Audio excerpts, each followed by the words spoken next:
করে দিন। চলছে এই অবিচার, একদিকে এই চলছে পাপাচার। যেই জমিনে এই ধরনের পাপাচার হয় সে জমিন যে কোনো মুহূর্তে আসমানি গজবে ধ্বংস হয়ে যাওয়ার সম্ভাবনা রয়েছে। অপরদিকে চলছে দেশে এভাবেই চলতে থাকে, বছরের পর বছর, যুগের পর যুগ। শাসক পরিবর্তন হয় কিন্তু জনগণের ভাগ্যের পরিবর্তন ঘটে না। নতুন শাসক আসে, আরো বেশি জনগণের উপর জগদ্দল পাথরের ন্যায় তারা চেপে বসে। মানুষের জানের নিরাপত্তা নেই। আজ মানুষের জানের নিরাপত্তা নেই। ভিন্ন মতের প্রতি ন্যূনতম শ্রদ্ধা তো দূরের কথা, ভিন্ন মতকে দমন করবার জন্য আজকে জাহিলি যুগের বর্বর পন্থা অবলম্বন করা হচ্ছে। এই ছাত্রলীগ নিষিদ্ধ করে দিন।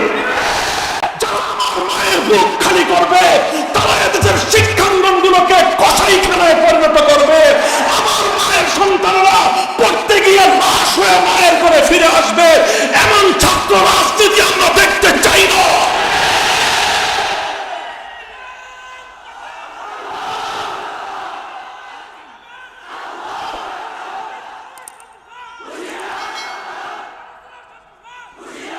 সংগ্রামী সাথী ও বন্ধুগণ, জানি এই কথাগুলো হজম করা বড় কঠিন আপনাদের জন্য। জানি এই কথাগুলো বলবার দায়ে আমাদেরকে অভিযোগের কাঠগড়ায় দাঁড়িয়ে যেতে হবে। কিন্তু একবার চিন্তা করুন সেই সন্তান হারা মায়ের কথা। একবার চিন্তা করুন যারা এভাবে টর্চার সেল তৈরি করেছে। বুয়েটের মধ্যে টর্চার সেল তৈরি হয়, সেই টর্চার সেলের ছাত্ররা ছাত্রদেরকে ধরে এনে পেটায়। এর চেয়ে বড় জাহিলিয়াত আর কি হতে পারে?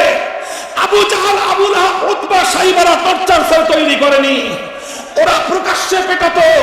আর আজ স্বাধীন বাংলার মানবিক এই বাংলায় এই সকল দৃশ্য আমাদেরকে বুয়েটে দেখতে হয়, যেখানে মেধার বিকাশ ঘটে।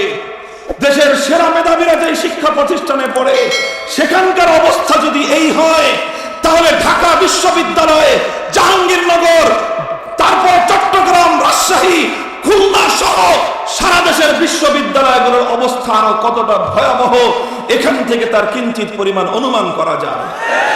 আর বাংলাদেশকে ভালোবাসাই সবচেয়ে বড় অপরাধে পরিণত হয়েছে। দেশের স্বার্থে কথা বলবেন, পিটিয়ে মারবে, অভিযোগ করবার কোনো জায়গা নাই। সংগ্রামী সাথী ও বন্ধুগণ, আমার কথা হলো এভাবেই অন্যায়, অবিচার, জুলুম, শোষণ, দুর্নীতি, জনগণের সম্পদ লুণ্ঠন ফিরিস্তি কয়টার দিব?